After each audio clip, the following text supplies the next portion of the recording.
Okay, welcome to part 3 of the Constitution. This one will be a little bit shorter, and then the assignment will be a little bit longer for this first part of the week. So let's get started where we left off.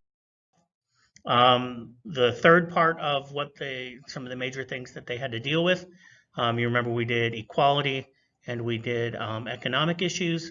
Now the Constitution will also deal with individual rights.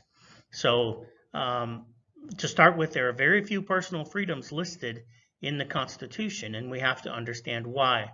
And it's because they assumed that there was enough protection built in with the separation of powers, with federalism, which we'll talk about in the last part of the unit, plus the idea that states had their own protections. All the states had their own Bill of Rights and things like that. So they assumed that they didn't need to put a bunch of these things in there. Now we'll know that that changes with the Bill of Rights that was added right away. But for the moment, that's the way it was.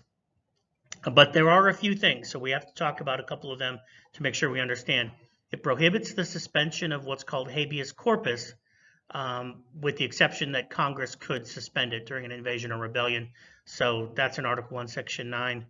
And what habeas corpus is, just so you know, is the idea that you can't be put into prison or you can't be put in prison without being charged with a crime.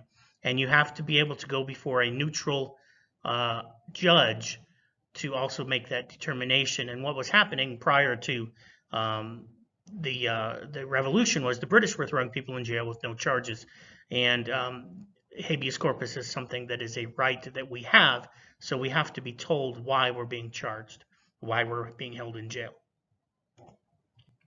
In addition, there are no bills of attainder, also in Article 1, Section 9.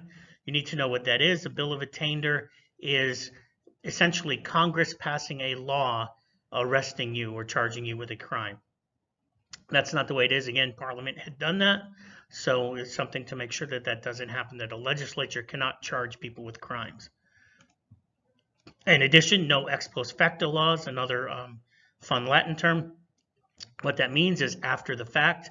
So what the idea is, if you commit something that's legal one day and they pass a law against it the next day, they can't go back and charge you for that crime before they had passed the law.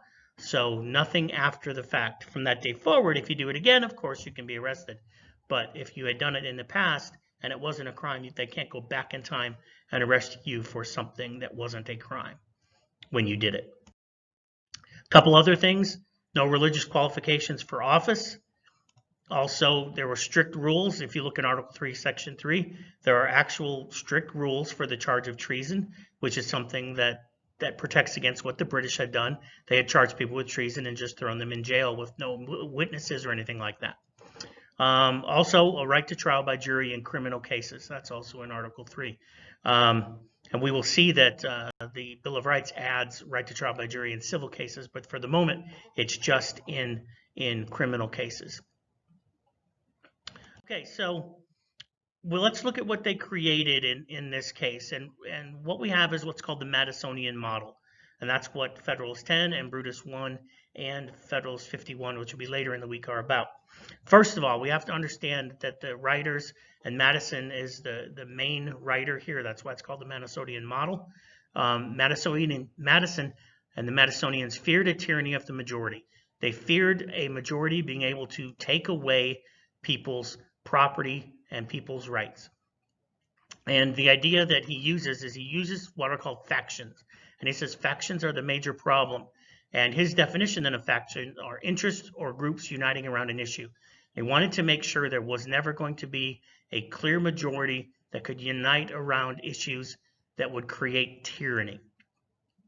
Democracy, in the old sense of the word, the Athenian-style democracy, was a threat to property. And remember, these were all propertied men that were here at the convention. So they feared that a majority could vote to redistribute their wealth. Federalist 10, and the first one is the first articulation of this tyranny of the majority and factions. So Federalist 10, some of the things we have to understand because it's one of our documents. Madison says the more factions, the better. That means the less chance of unity, which could oppress another group. If there's a minority faction, there is no problem. So in the end, the majority factions, if there were, that could create a tyranny, could unite around wealth redistribution or violation of basic natural rights, and they could take all of those things away, which is something they wanted to avoid. And the way he puts it, and you'll see, is that he wants a large republic. The larger the better. The larger the republic, the less chance there will be a tyranny of the majority. And you'll see that in the ranks. So how does it get limited? So you have to limit majority control. And he writes this. Remember, the Federalist Papers, we'll talk about them later, are arguments for passing or ratifying the Constitution. So he's laying out a case. This is why you want to ratify the Constitution, because it does this. And the big part about limiting the tyranny of the majority is limiting majority control. And we see that in several ways. Only one element of the government initially set up was in direct control of a majority, and that was the House of Representatives. So they controlled that by making only 2-year terms. And remember, the House, when we say it's elected by a majority, that's what we mean. It's the majority of people in a district will elect that representative. But if they hold them to 2-year terms, they have to be reelected every 2 years, so there's less chance of them doing mischief. Also remember, so how did they limit this? The Senate was originally, if you look in the original Constitution here, it's originally beyond majority control. If you look in Article 1, Section 3, the Senate, it gives them 6-year terms, and they're appointed by state legislatures. So they are not voted on like we do now. That was changed with the 17th Amendment in the late 1800s. So initially, they're limiting the tyranny of the majority here by making sure the Senate is beyond majority control. In addition, the executive is beyond majority control, chosen by the Electoral College. It still is. It's one of the elements of the idea of federalism and limiting the tyranny of the majority. Because as we know, you can win the majority of the votes and still not be the president. That is initially set up this way, and it's done that way on purpose, because that might contribute to a tyranny of the majority. Lastly, then, judges are confirmed by the Senate, and they have lifetime terms. That also limits them. They are not voted on.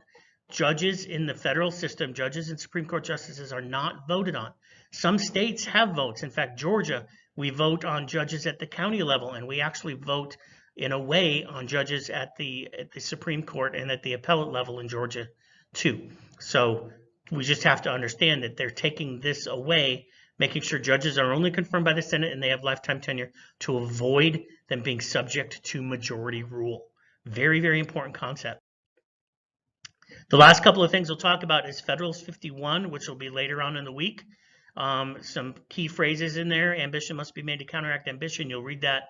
If men were angels, then it goes on to say no government would be necessary. We'll see that.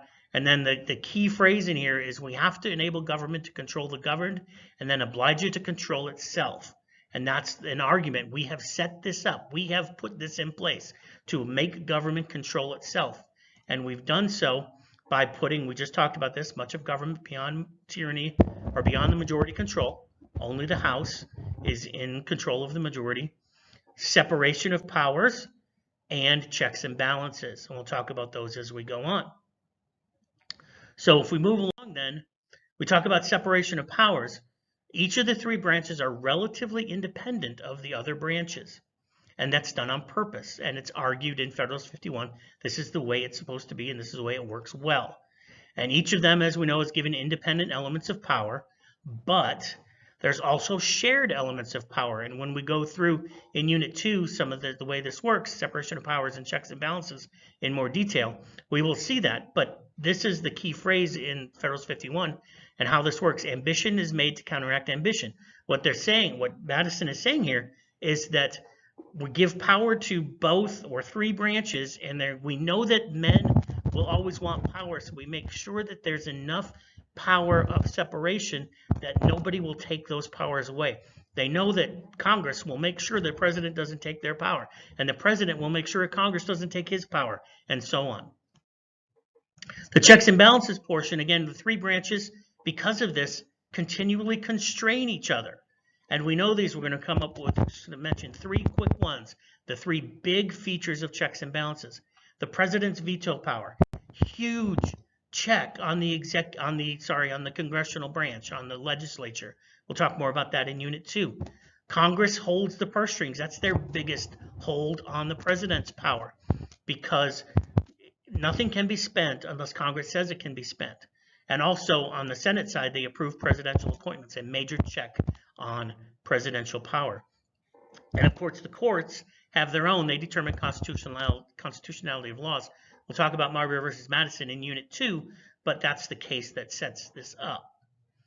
So in the end, we have to understand this last slide for today. What did they create?